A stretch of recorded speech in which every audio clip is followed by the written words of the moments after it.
completely machinima.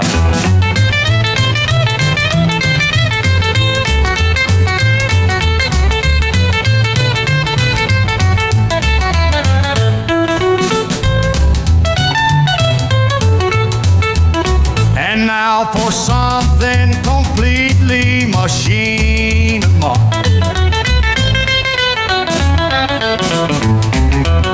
And now for something completely machinima.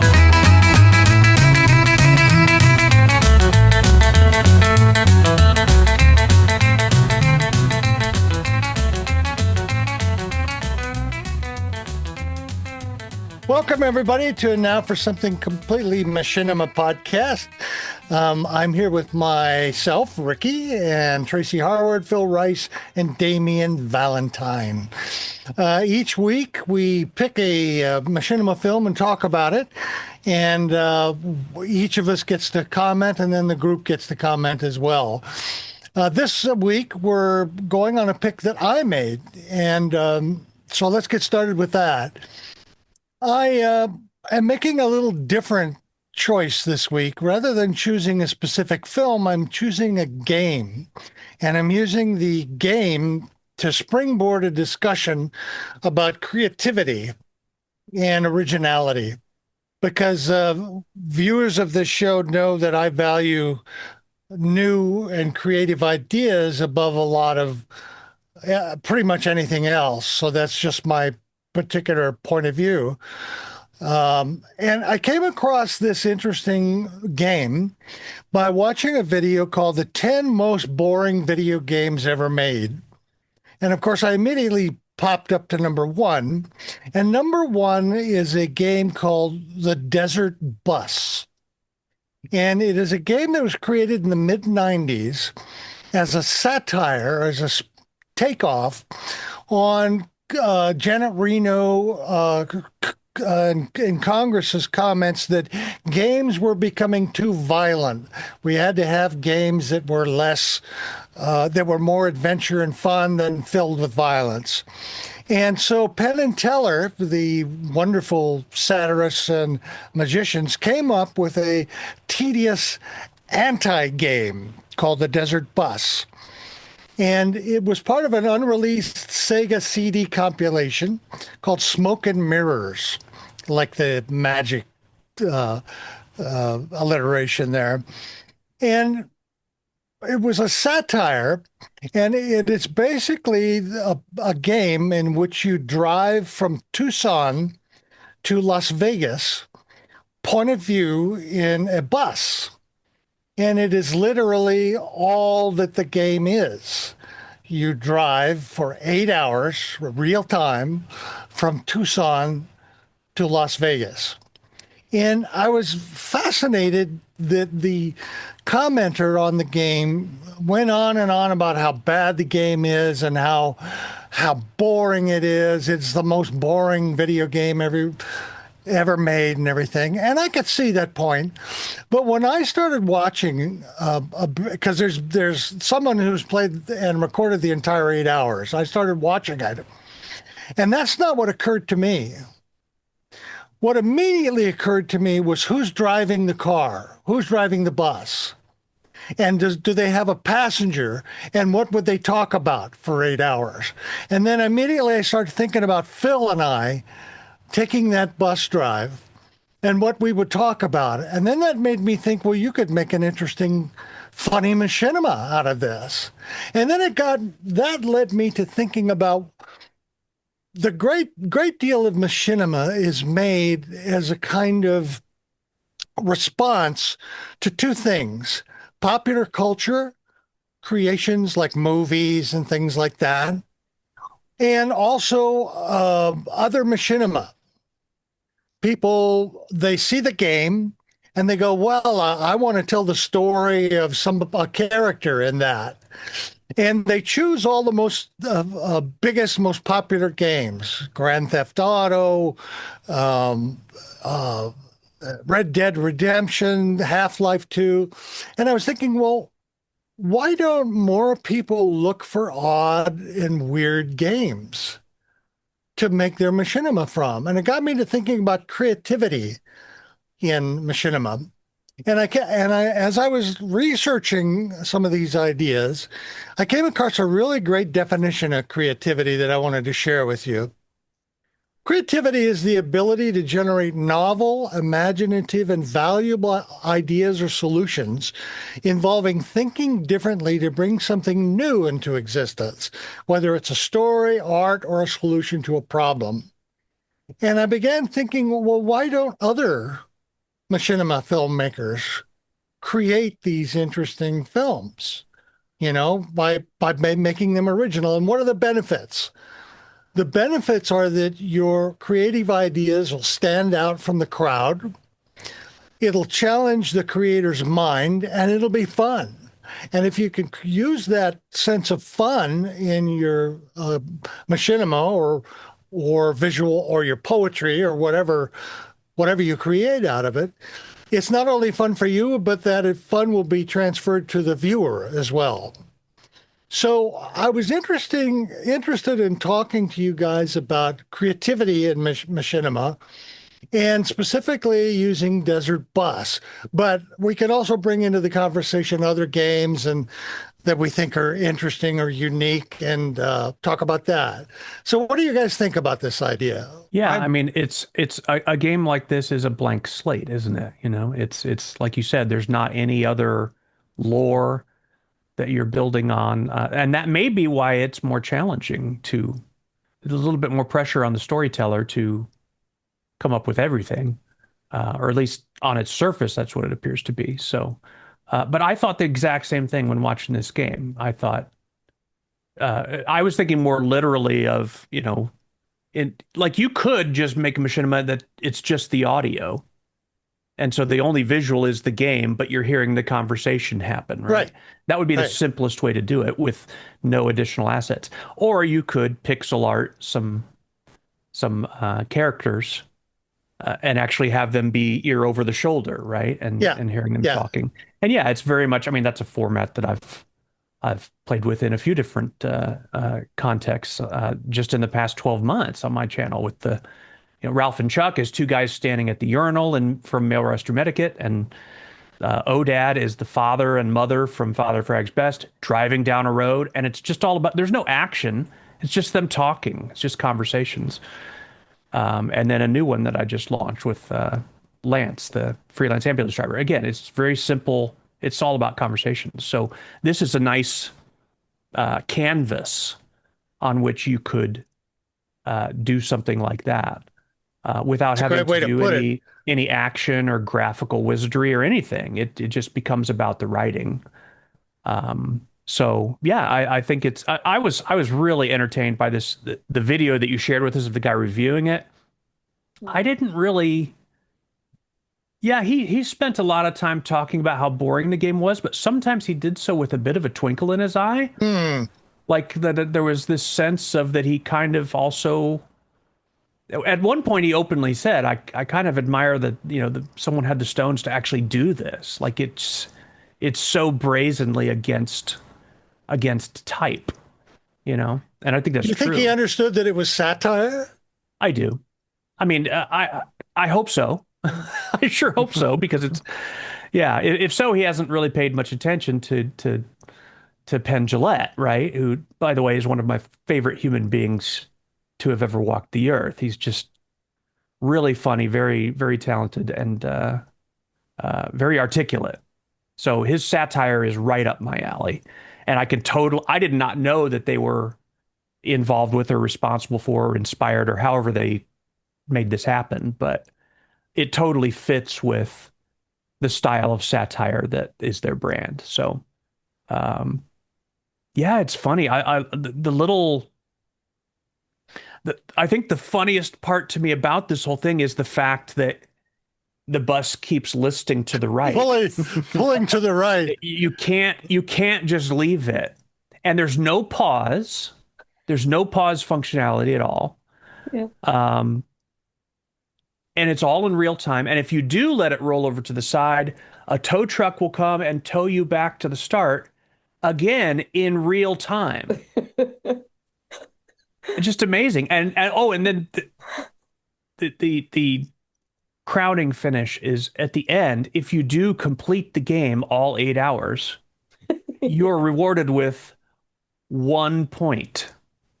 That's just the chef's kiss, you know? That's so perfect. So, yeah, yeah, I feel the same way, Ricky. This kind of tableau is inspiring, not boring. I mean, I wouldn't want to sit there for 8 hours and play it necessarily. Maybe. I don't know. I've come to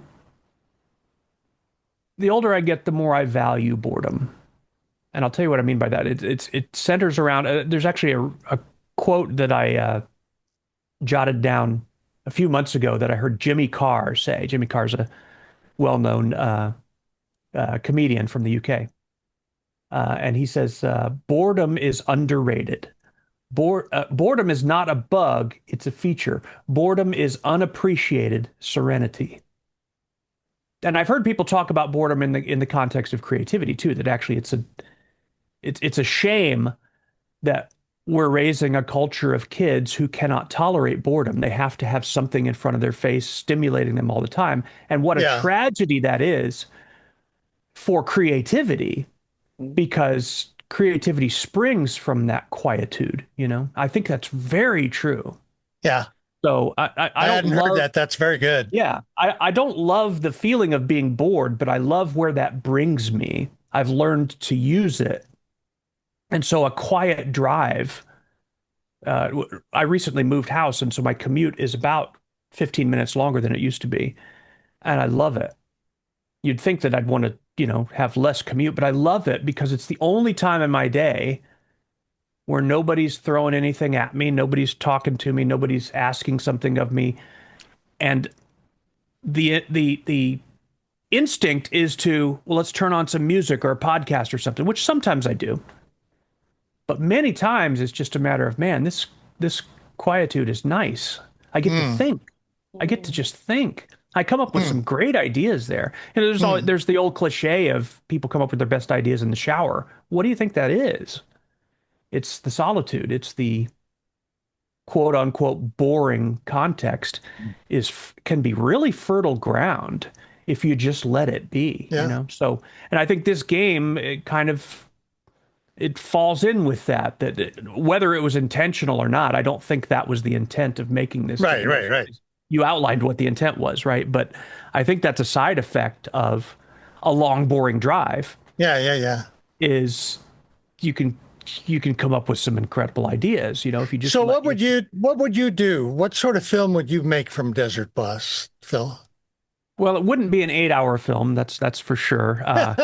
But yeah, I mean, I'm picturing my bent is comedy, so for me it would be that's just the background for kind of a Tarantino-esque, completely unrelated conversation, like in Pulp Fiction where they're parked for a stakeout and they're talking about the origin of the Big Mac, or in Reservoir Dogs where Harvey Keitel is I forget what they're talking about, but it has nothing to do with the plot or anything. It's just a funny conversation. Right. And so that type of thing would be it. It wouldn't be anything about them talking about the road.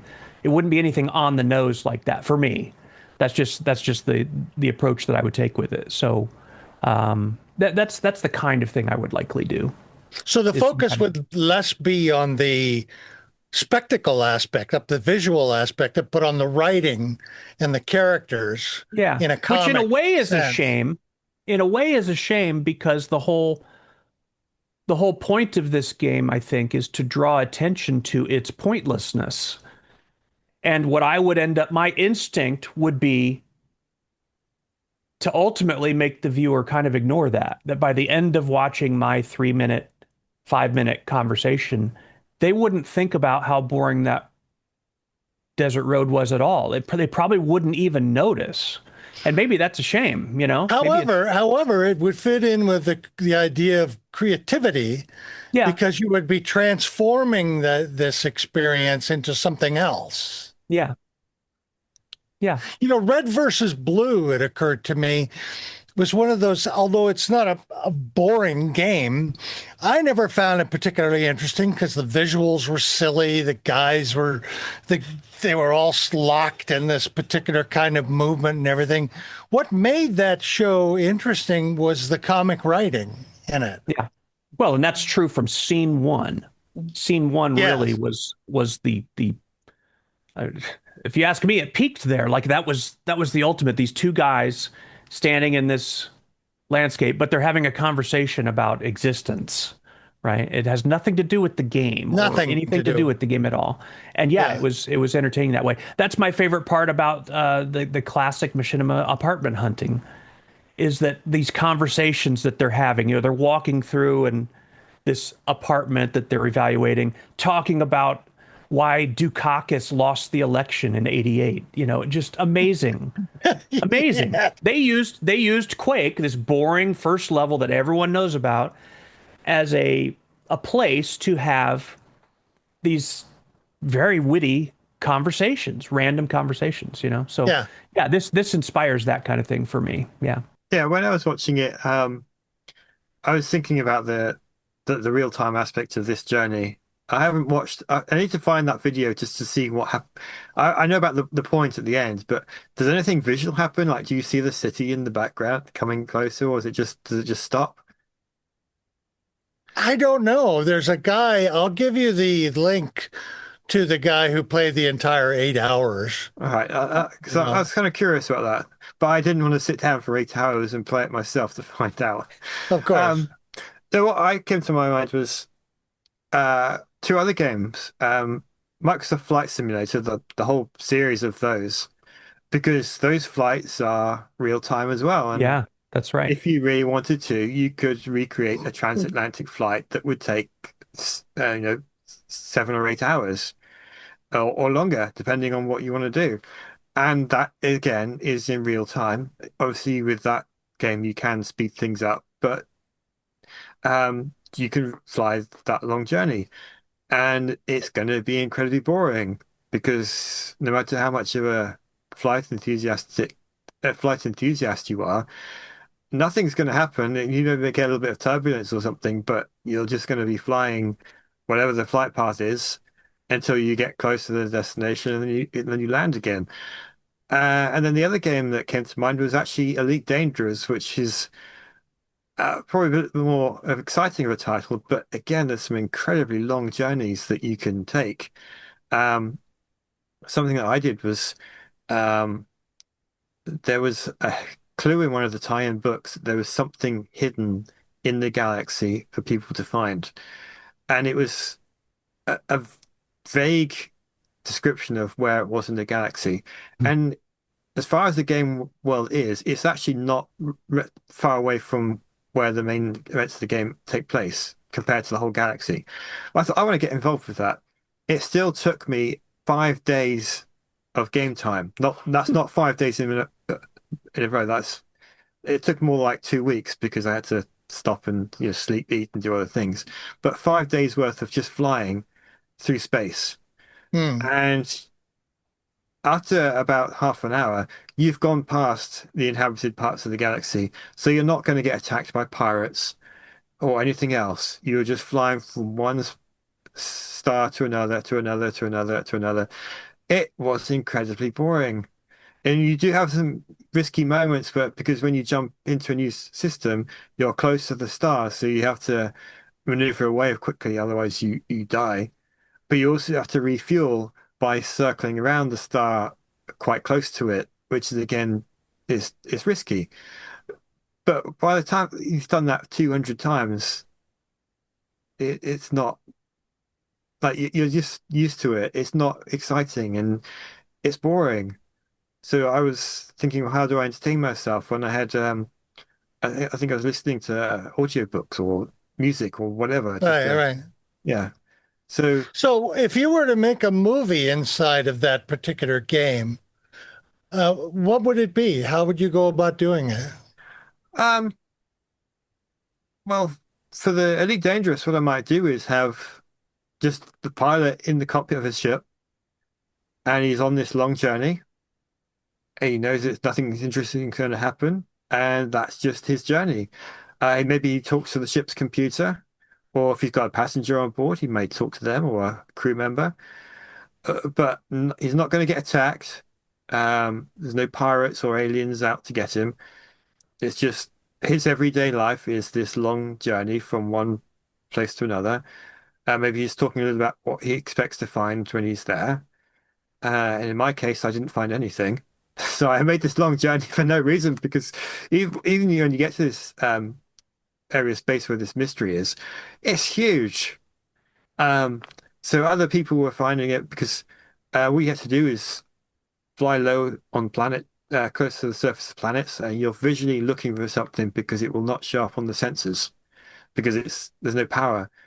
So you could have something with that as well. So like he's looking out the window of his ship, making sure he doesn't crash, but because he's low enough, he needs to be low enough to see um, anything, but that also lowers his ability to see very far because he can't look down over a huge area of landscape because he's too close to it. So he's just looking out. Is that something? No, Hmm. it's just a rock. You could do Well, something you like did that. mention that there was a moment of conflict when you're warping to the next system and you Yeah. come near a planet. So that's a little tight spot there that could be a bit of drama. Yeah, so you could build up some music as he's jumping in, and maybe he knows he's running low on fuel, so he has to prepare for this close maneuver to the star. And the music builds up, getting really tense, and then nothing happens because he just does it, and then he goes on, carries on going. Right.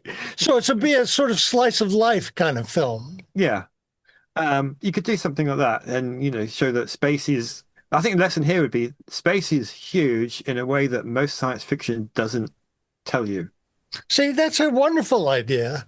I think that I would watch a film like that. Well, I'll see what I can do to come up with something for you. I think it would be fun, especially the conversation with the AI, because the AI would have no ability to empathize with the guy, and the guy might be sharing some of his personal concerns or worries, and the AI just has no interest in that. It just comments on the obvious. Yeah, You might have a source of comedy there. yeah, Here's an that could interesting work. thought with the bus. Ricky, your first question that came to you, you said, was who's driving this bus? What if the answer to that is nobody? Nobody's driving the bus. Somebody just wakes up on the bus. Nobody's driving it. They have no idea what's going on. They're just thrown into it, so to speak, and are trying And to it's a figure out mystery. what's going on. And there's no clues. They just know that they're headed somewhere, and there's no clue as to what's happening. It's totally like this is like a Jean Paul Sartre film or something, right? Some kind of just Right. existential commentary. I'm thinking of like the Sam Rockwell film called Moon Hmm. from Oh, I love that 2009, film. where Yeah. he's there for what is it, 2 or 3 years by himself, and basically is kind of going mad, which is what isolation would do to pretty much any human being. Total isolation. It'd be funny if someone with no sense of time, they have no watch, there's no clock they wake up and this bus is just moving. It's like something out of Heidegger or something, right? Right. That's life. That's life. You just wake up and you are moving, and you Yeah. don't know where you're going and when it's going to end, and nothing is important. You I just say give a, Heidegger and I'm doing French accent, so that's Yeah, that's well, there you great, go. right? That makes a lot of sense.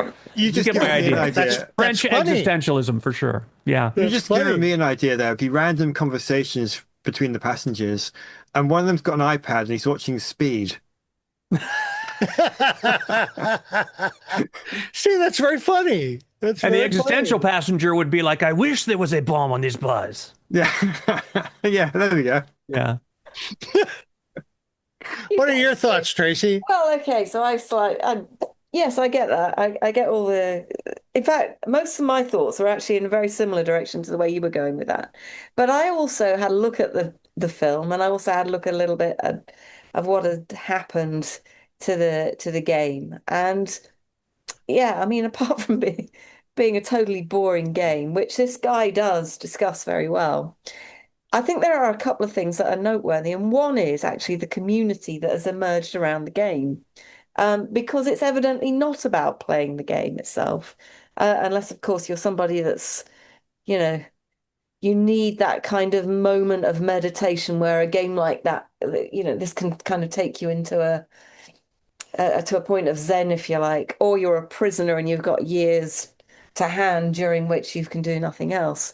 Um, but the community that's sort of grown up around it is very much well, it's cult-like from what I understand. And I don't know if you picked up on the fact that there are this group of comedians that come together on an annual basis called Loading Ready Run, who are sponsored by the audience to play the game as long as they can. And they've raised a Huh. huge amount of money for children's charities in the process of doing this. This year, Very um, creative. well, exactly. This year they raised over $1 million for a bus run that lasted over 6 hours, which they streamed on Twitch. But have a guess how much they've raised in all the years that they've been doing this. 15 years they've been doing this. They meet annually to do this. Have a guess how much? 10 million? 12 million. Wow. Wow. $12 million dollars. Can you imagine that? I mean, good on them really for doing that. But of course, it's not about the game. It's all about the community and the fact that this thing brings people together, and they are, they're clearly sort of live streaming the fun that they have in trying to keep the bus on the road, presumably as they kind of take turns and be virtual passengers on this kind of what did they call it? Very similitudinous content, which is stupefyingly like reality. Which I think is great. It's a great description. Yeah, Um, yeah. so that's, I think, one type of community that's kind of coalesced around it. But clearly there is a machinima community around it as well. Although, to be fair, I could not find much of the content. And my guess is that the machinima community that probably created a lot of stuff, not dissimilar at all to the sort of stuff that you're talking about, probably existed on machinima.com. And because, what this inspires, I think isn't edited, high quality content, but it's more like let's play stuff. Of very much, I think, and you nailed it, Nikki, Ricky, when you were talking about red versus blue, because that's exactly what it brought to my mind as well. The fact that you got these featureless characters, which allowed these drunk gamers, as they were, to tell novel stories. That's how Rooster Teeth came to be in the first place. They were just a bunch of guys that got together and played games and just told stories to each other.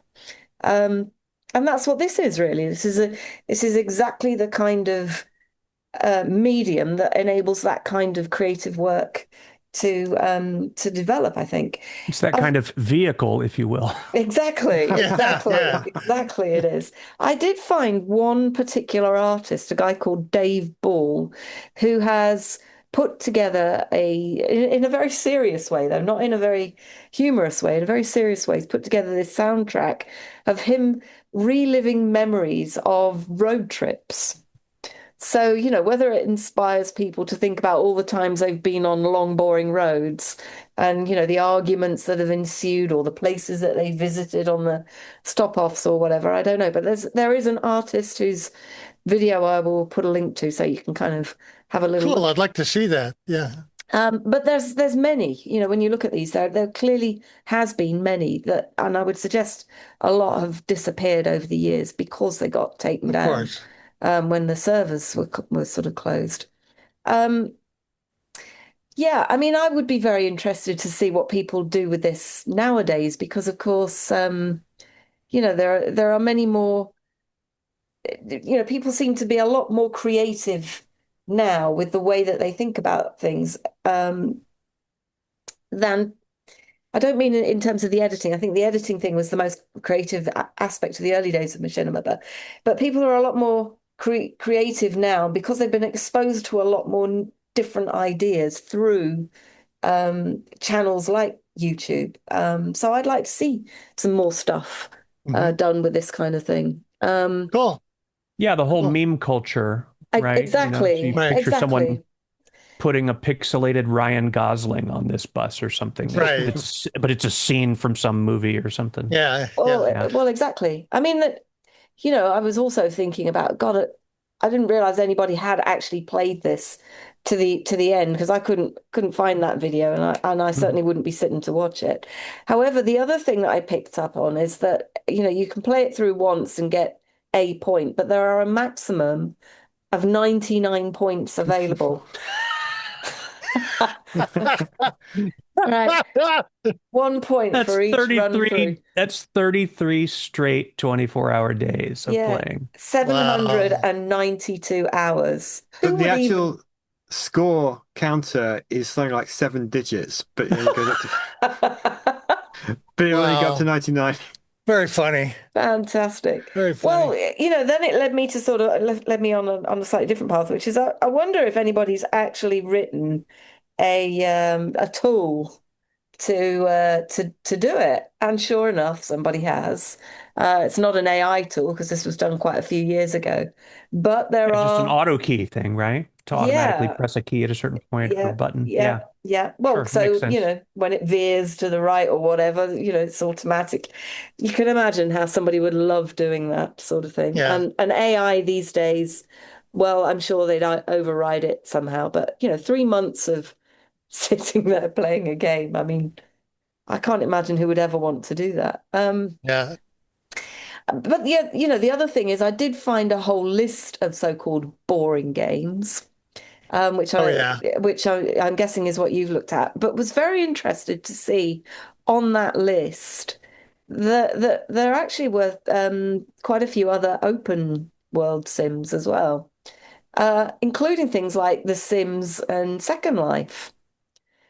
And whilst I suppose Desert Bus has very few assets that you could kind of play with, and it's very simple in terms of what it's about. I mean, all of these other games, like Damien was saying, are really just sims of Simulators. Yeah. they're just sims of a different nature, and real time is basically Well, I would maintain that Sims and Second Life are far more varied and interesting than. So would I. So would I.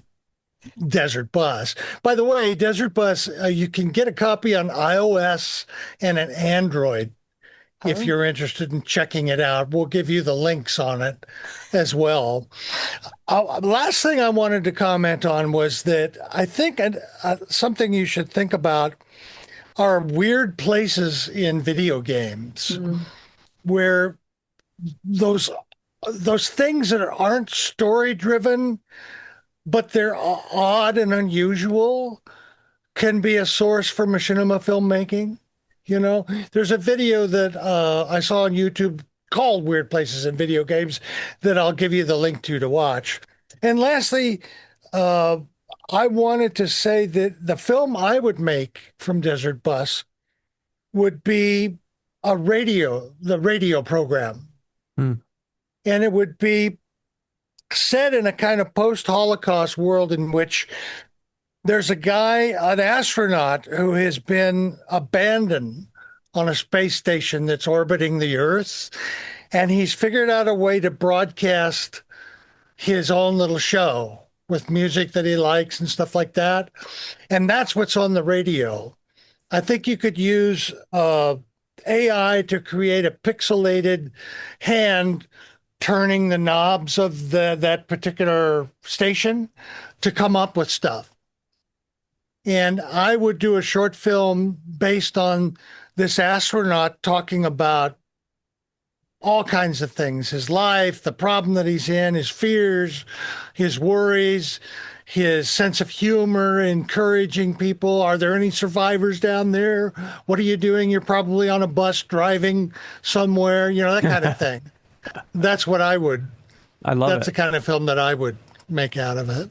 I'm sorry, did I cut you off? Did you have No, more to no, say, Tracy? no. You carry on. I mean, your creativity far and away exceeds my sort of creativity. But I mean, it's very interesting that I think we've all kind of gone down similar paths thinking about it. I think the Hmm. meditation side of it is really where this kind of game would have particular significance, I think, if you can use it to put yourself in a mind state where it enables you to think more creatively, Right. there would be an opportunity there as well, not just what you can create with it, but how it gets you to that That's a point. good point, getting yourself into a creative mindset. Mm. And I would urge that Machinima filmmakers watching this podcast to try it out.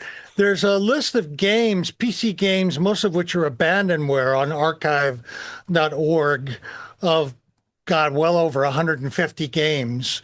You could browse through that, check them out. Almost all of the games are available to download and play, so it wouldn't cost you any kind of money. But I urge you to start thinking in a different way about how to put together a movie using non-standard kind of games, telling your own kind of personal story in a way that you want to. And that's the point of picking this game and talking about creativity. I've just had one more terrible idea you could make with this game. Oh my God. So, like, it takes 8 hours to get from the start to the end. So you have a video that's 8 hours long, and throughout all of it is a child saying, "Are we there yet?" Oh no. Please. And then the very last time they ask, the driver says yes as he gets to the end of the video. That it's creative. I'll give you that. I'll give you that. I don't know how many But people it's are one going of those things where the rewards don't quite justify the effort. Yeah. Yeah, and Damien, I don't know if you've seen recent birth replacement rate stats, but we actually do want people to have children. So that may not be the best time for that video, right? Yes. I didn't say it was a terrible idea. Hey, every idea is an interesting one. It's just you pick the one that moves you forward, you know? Brilliant. All right. Well, unless anybody else has anything to say, that's our show. If you have any comments about this game or ideas that you wanted to share or something that we said that spurred a comment, talk@completelymachinima.com is where you should send that. We do look at all of them. We take them seriously and then throw them away. But that's no big deal because we love you, audience, and we're working on the metrics to get ourselves up to at least 2 people watching. So thank you. And I appreciate your comments, Tracy, Phil, and Damien. And I'm Ricky Grove. And we'll see you next week for Damien's pick. Bye-bye. Bye. Bye.